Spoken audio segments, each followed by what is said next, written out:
March 13th, 1997, I had a seizure in front of my mother, and I denied it. I'm like, there's no way I did that. There's no way that occurred. And she argued with me, which I lost.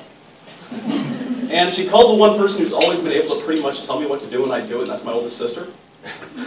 My oldest sister's 12 years older than me. She came and picked me up and said, I'm taking you to the doctor whether you want to go or not.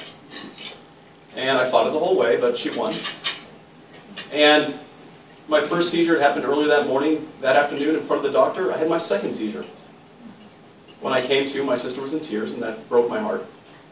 I looked at her and said, Sherry, what's the matter? She said, you just had a seizure. You don't even know it. I said, no, I didn't. Dr. Phelps looked at me and said, John, you did have a seizure. So I'm sorry, we need to really take action on this. They moved me on to a neurologist the same day, who I met with, had my third seizure in front of him. Pretty much undeniable at this point, I have a seizure disorder. But I still kind of argued it, still tried to deny it. They sent me home with Tegretol, and that began a long, long journey of taking medications. Tegretol actually worked for a very short amount of time. It seemed to control it. Things were going great.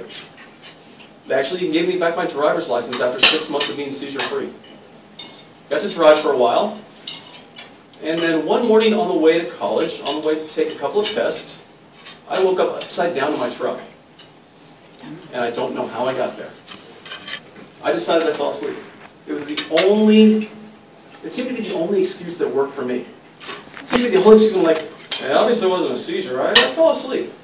My parents said, you need to call the doctor. I called the doctor and he said, John, you need to turn your driver's license. You're not safe. You really are a danger. And so, with that, I kind of gave up my driving privileges. It became a long journey of trying different medications.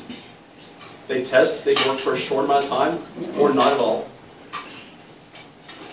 And I spent a lot of time thinking, okay, pretty much the rest of my life is going to be spent basically bouncing off medications, hoping one might work, hoping one might control, but what's going to stop it from, in a few years, not working again?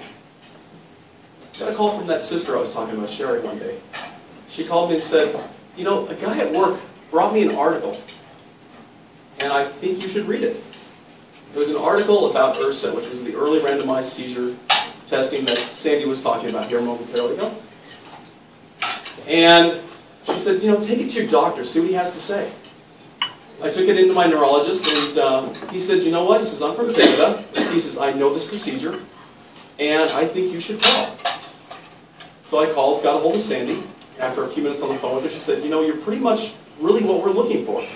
You really seem to be just what we're looking for. So I came down, had an interview with her, and it was not long after we discussed it, and they said, you know, you are the perfect candidate.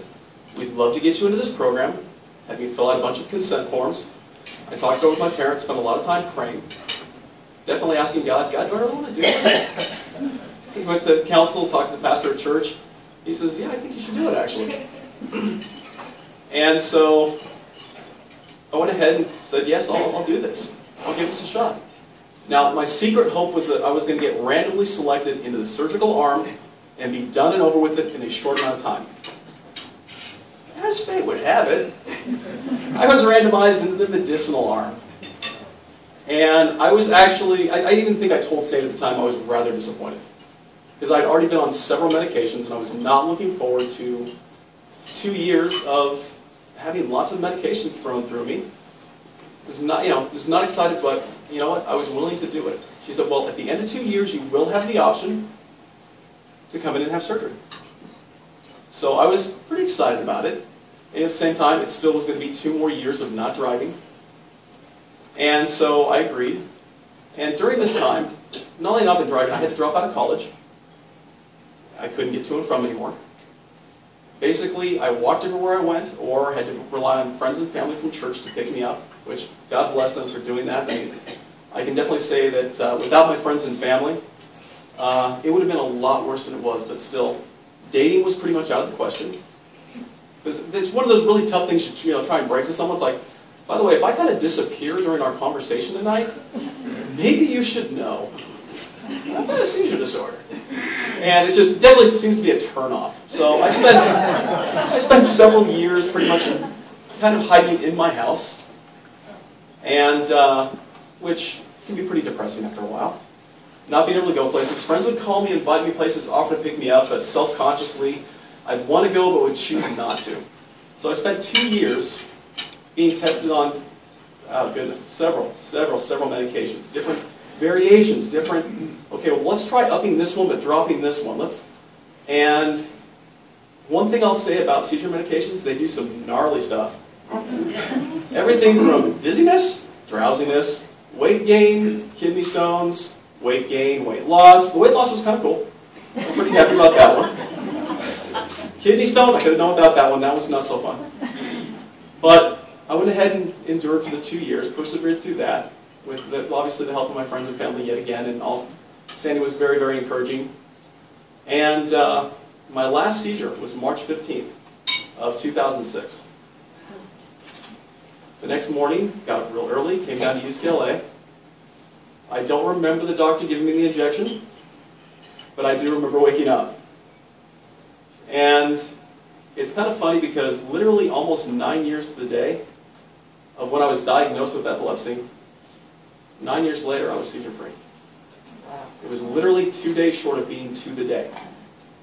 Since that time, I haven't gone back to school like I originally intended I was going to. Instead, I left the company, the security of the company that I work for, and decided I'm going to start my own business.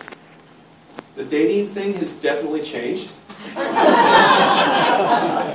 As a matter of fact, on June the 14th, I proposed to the young lady over in the corner here. My fiancée, Christine.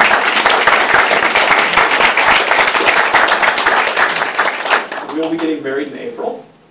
And I can definitely say that if not for this program, if not for these treatments, I'd probably still be sitting at home, inside my room, hiding from the sun.